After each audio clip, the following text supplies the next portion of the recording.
តើអ្នកដឹងទេថាលេខកូដនៅលើប្រេងម៉ាស៊ីនតំណាងឲ្យអ្វី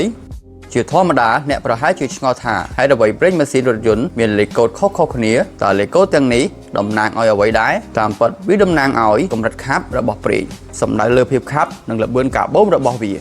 លេខមុខដែលមានអក្សរ W បង្ហាញពីកម្រិតខាប់របស់ប្រេងនៅពេលសីតុណ្ហភាពត្រជាក់លេខកាន់តែទាបប្រេងកាន់តែរាវនិងហូរបានស្រួលនៅពេលដែលម៉ាស៊ីនត្រជាក់ដែលល្អសម្រាប់ពេលបញ្ឆេះដំបូងលេខទី2បង្ហាញពីកម្រិតខាប់របស់ប្រេងនៅសីតុណ្ហភាពដែលមានម៉ាស៊ីនដំណើរការលេខកាន់តែខ្ពស់ប្រេងកាន់តែខាប់ដែលអាចផ្ដល់ការការពារបានល្អប្រសើរក្នុងលក្ខខណ្ឌអាកាសធាតុក្តៅការជ្រើសរើសប្រភេទប្រេងនិងកម្រិតខាប់ត្រឹមត្រូវគឺចាំបាច់សម្រាប់ជួយថែរក្សារថយន្តរបស់លោកអ្នកអាចអញ្ជើញមកទទួលសេវាកម្មប្តូរប្រេងម៉ាស៊ីននៅគ្រប់សាខាទាំងអស់របស់ Namaste សូមអរគុណជួបគ្នានៅវីដេអូក្រោយទៀត